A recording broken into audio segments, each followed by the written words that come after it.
I never thought speaking up in class would land me in so much trouble. But that day, everything changed. It was a warm Monday morning, and the classroom was buzzing with half-awake murmurs as students settled into their seats. I sat near the back, as always, where I could observe everything without being in the spotlight. Mrs. Whitaker, our history teacher, walked in, her sharp heels clicking against the tiled floor. She was one of those teachers who demanded silence, precision, and complete obedience. Any deviation was met with a cold stare that could freeze you mid-sentence. As the lesson began, she launched into a discussion about civil rights movements. The irony wasn't lost on me. Sitting in a classroom where I was one of the few black students, listening to a lecture about racial struggles from a woman who never really looked at me unless she had to. Still, I listened intently, jotting down notes, waiting for the moment when she'd open the floor for discussion. Then it happened. Mrs. Whitaker posed a question about why certain leaders of the past were considered controversial. I knew the answer. More than that, I had a perspective I wanted to share. Something my uncle had told me once about how history is often written by those in power.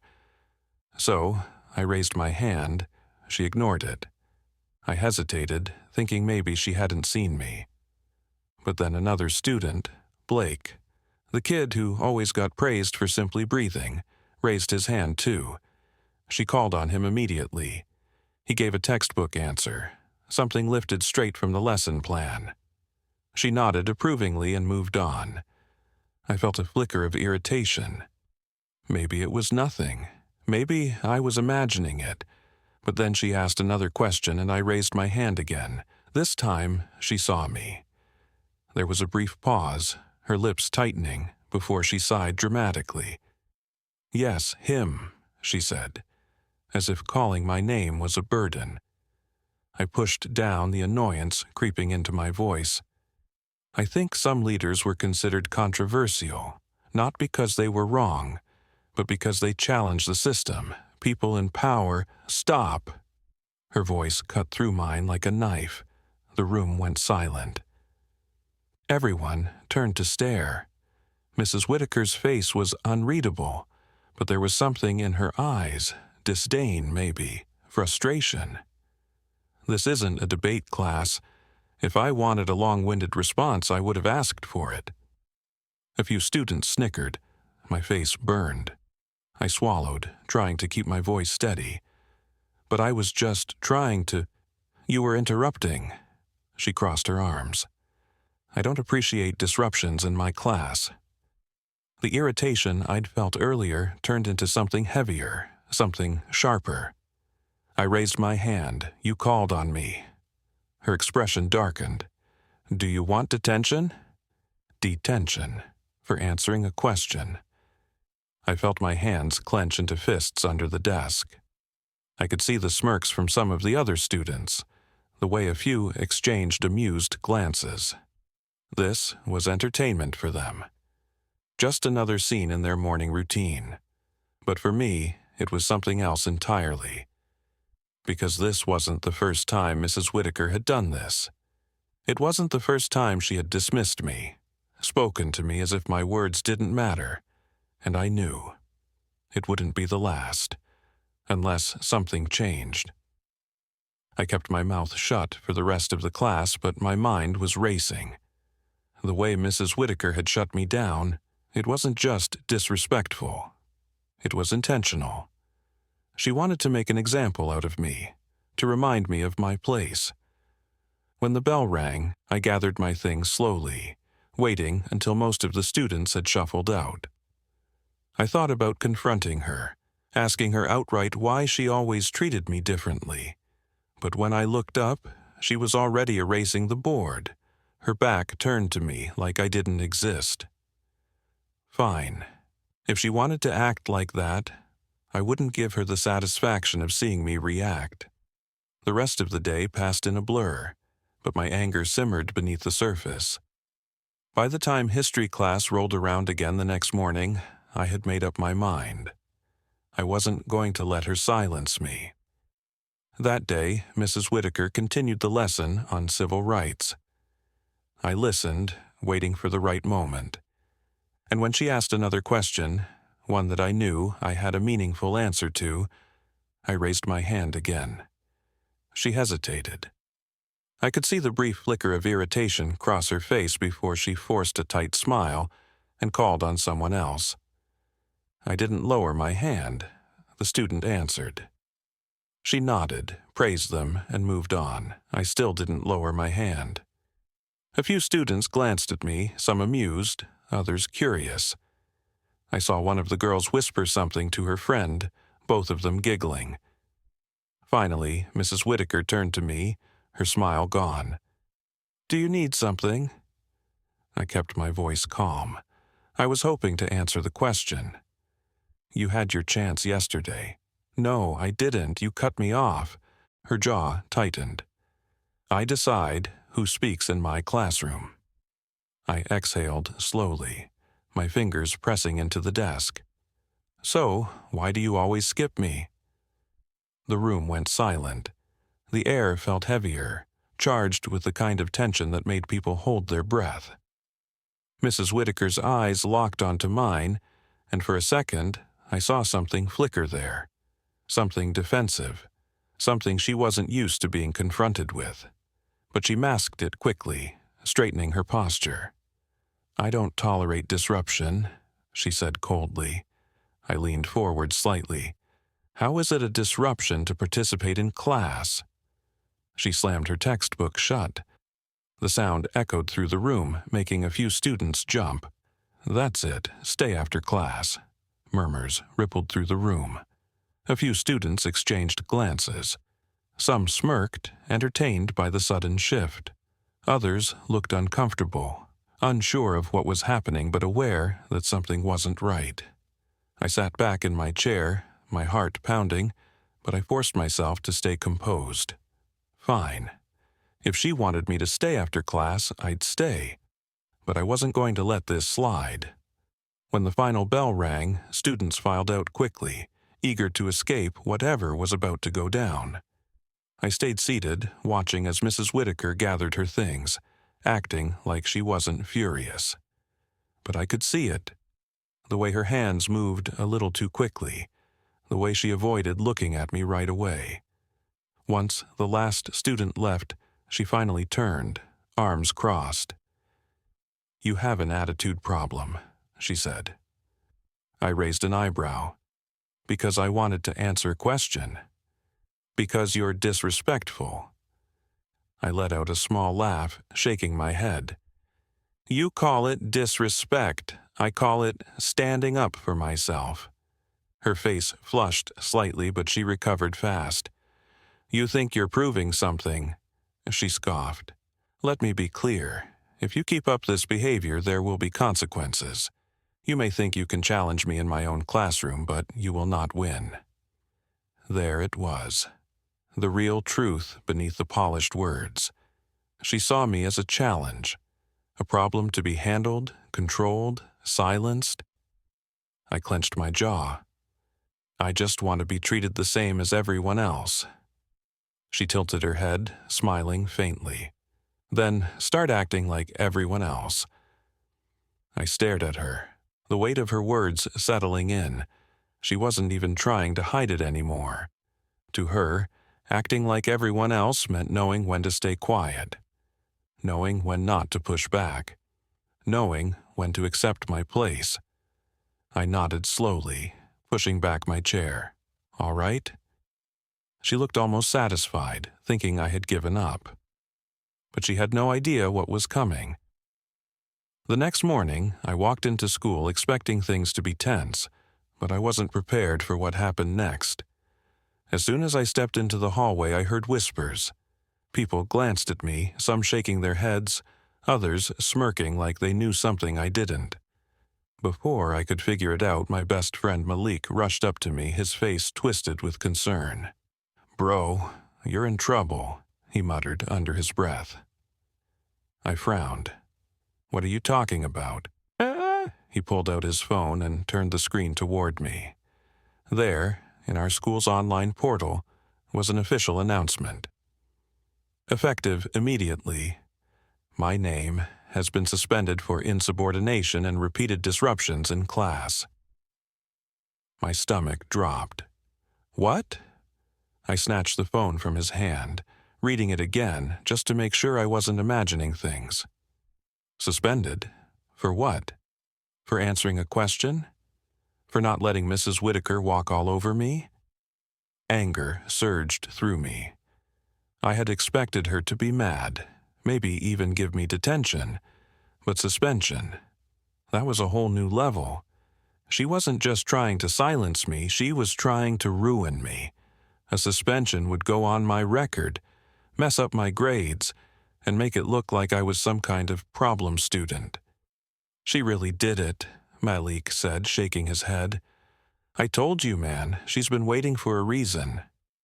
I clenched my fists, trying to steady my breathing. This wasn't just about me anymore. If she could do this to me, she could do it to anyone who didn't fit her idea of who deserved a voice in her classroom. I wasn't going to let that happen. Determined, I turned on my heel and stormed toward the principal's office. Malik followed, whispering, "Are you sure about this?" But I ignored him. I needed answers. The secretary barely looked up when I walked in. "Take a seat," she said flatly. "I need to speak to the principal." She sighed. "He's in a meeting." "Then I'll wait." She shot me a look, but didn't argue. I sat down, my leg bouncing with frustration as minutes crawled by. Then, finally, the door to the principal's office opened, and out stepped Mrs. Whitaker. She froze when she saw me. For a split second, there was something like surprise on her face, like she hadn't expected me to fight back this hard. Then she quickly masked it, straightening her blazer and walking past me without a word. I stood up immediately. "Mr. Jensen, I need to talk to you." The principal looked at me over the rim of his glasses. "I assume you're here about your suspension." "Yeah," I said, forcing myself to stay calm. "Because it's completely unfair." He sighed, rubbing his temples like I was already exhausting him. "Mrs. Whitaker has informed me of your behavior." "What behavior?" I interrupted. I answered a question. I asked why I was being ignored, that's all I did. His eyes narrowed slightly. "She says you were defiant and disruptive." "Because I didn't sit there and accept being treated unfairly?" I exhaled sharply, my frustration bubbling over. "Sir, if I had done something actually wrong, I'd take responsibility. But this is just her trying to punish me for speaking up."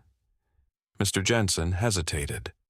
I could tell he wasn't completely convinced, but he also wasn't eager to go against one of his senior teachers. "School policy is school policy," he said finally. "The suspension stands." I felt like the ground had been ripped out from under me. I had expected resistance, but hearing those words, knowing that no matter what I said, no matter how unfair it was, the system was built to protect her, not me, made my blood boil. I wanted to argue, I wanted to yell. But then I remembered something that made my anger cool into something steadier. Mrs. Whitaker didn't know who my uncle was, and that was about to change. I took a deep breath, forcing myself to stay composed. "All right," I said simply. Mr. Jensen looked surprised. He had expected me to fight harder, but I wasn't done fighting, not even close. That evening, I sat at the kitchen table, my fists clenched as I stared at my suspension notice. My mom sat across from me, her expression unreadable. She hadn't said much since I handed her the paper, but I could tell she was furious. Not at me, but at the situation. Finally, she sighed, setting the paper down. "Did you actually disrespect your teacher?" "No," I said firmly. "I just asked why she never lets me speak. I didn't yell, I didn't curse. I just stood my ground." She nodded slowly, as if processing every word. Then she stood up, walked to the counter, and picked up her phone. I knew exactly who she was calling. My uncle. My Uncle James wasn't just anybody. He was a well-respected civil rights lawyer. He had fought cases just like this before, and if there was anyone who could expose this injustice, it was him. I listened as my mom explained everything to him, her voice controlled but laced with frustration. There was a long pause on the other end of the call, then a deep sigh. "I'll handle it," my uncle said.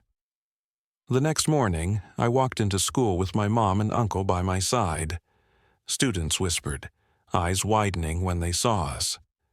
Malik gave me a questioning look from across the hallway, but I just nodded. The secretary at the front desk blinked up at us in surprise. "Can I help you?" "Yes," my uncle said smoothly. "We need to see Principal Jensen, now." There was something about the way he said it, calm, firm, undeniable, that made the secretary hesitate for only a moment before picking up the phone. Within minutes, we were in the principal's office. Mr. Jensen looked uneasy. "Mr. Carter," he said, addressing my uncle. "This is unexpected." "I'm sure it is," Uncle James said, taking a seat. My mom and I sat beside him. "We're here to discuss my nephew's suspension." Mr. Jensen shifted uncomfortably. "I understand you're upset, but school policy doesn't allow teachers to target students based on race," my uncle interrupted smoothly. Mr. Jensen's face paled. "That's a serious accusation." "It's a serious situation," my uncle countered.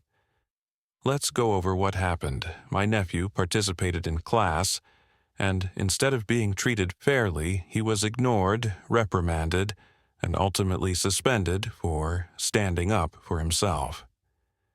Now, tell me, Mr. Jensen, if this had been another student, one who didn't look like him, would the outcome have been the same?" Silence. Mr. Jensen opened his mouth, but before he could speak, the door creaked open. Mrs. Whitaker walked in. She froze when she saw my uncle sitting there, her usual air of confidence flickering for just a second. But she quickly regained her composure and shut the door behind her. "I wasn't aware we were having a meeting," she said, forcing a tight smile. "You're aware now," my uncle said smoothly. "Have a seat." She hesitated, then sat down across from us. My uncle leaned forward. "Mrs. Whitaker, do you believe in fairness?" She blinked, caught off guard. "Of course." "Good," he said. "Then help me understand. Why was my nephew repeatedly ignored in your class? Why was he punished for questioning it? And why did you push for suspension instead of a reasonable discussion?" Her lips pressed together. "He was disruptive." My uncle raised an eyebrow. "By answering a question?" "He was argumentative." "So, standing up for himself is argumentative?" She bristled, glancing at Mr. Jensen for support, but the principal looked away. He knew there was no easy way out of this. "I don't have anything against him," she said carefully, "but I run a strict classroom." "A strict classroom or a selective one?" my uncle asked. Mrs. Whitaker stiffened. "I treat all my students equally." My uncle smiled, but there was no warmth in it. "That's interesting because I have statements from multiple students who say otherwise." Her eyes widened. "I spoke to several of your students last night," my uncle continued. "They all confirmed that my nephew wasn't the first to experience this treatment. They described a pattern, one that's been going on for quite some time."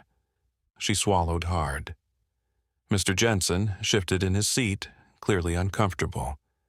"Mrs. Whitaker," he said slowly, "is there something you'd like to say?"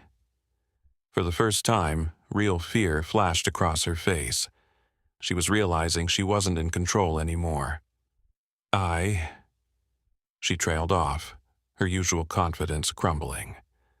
"I think we all know what needs to happen here," my uncle said, standing up. The suspension is to be removed immediately.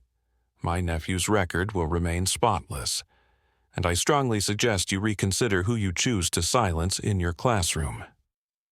Mrs. Whitaker looked like she wanted to protest, but she knew she was cornered. She nodded stiffly.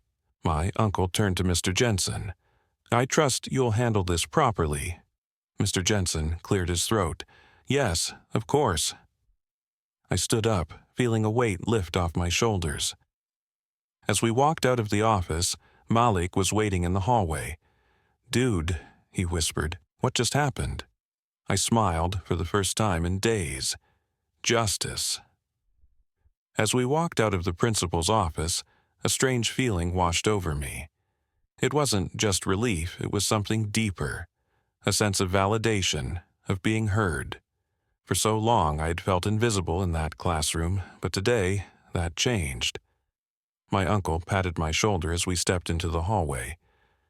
"Proud of you, kid," he said. "You stood your ground." I nodded, but my mind was still racing. Mrs. Whitaker had been forced to face the truth, but would she actually change? Would she treat her future students differently? Or would she just be more careful about hiding her biases? Malik jogged up beside me. "Bro, that was insane," he whispered.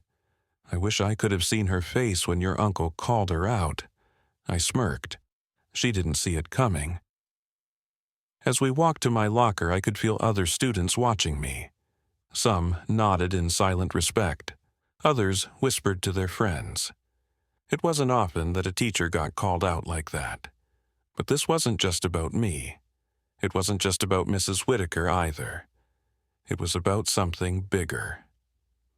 That night, as I sat on my bed, I thought about everything that had happened. About how many other students had probably gone through the same thing but never had anyone to stand up for them. About how easy it was for someone in power to silence those they didn't want to hear. I realized then that speaking up wasn't just about defending myself. It was about making sure others wouldn't have to go through the same struggle alone. The next day, when I walked into school, I felt different. Lighter, stronger. Mrs. Whitaker wasn't in class. There was a substitute teacher, and though no one said it out loud, I could tell everyone knew why. At lunch, a freshman I didn't even know came up to me. "Hey," she said shyly. "I heard what happened. That was really brave." I shrugged. "I just did what anyone should do." She hesitated. "Not everyone does." And that's when it hit me. Standing up for yourself isn't always easy. Sometimes it means facing people who have more power than you. Sometimes it means risking consequences. But if you don't, nothing ever changes. And change is worth fighting for. That's what I learned. That's what I'd carry with me. Not just for myself, but for everyone who needed a voice.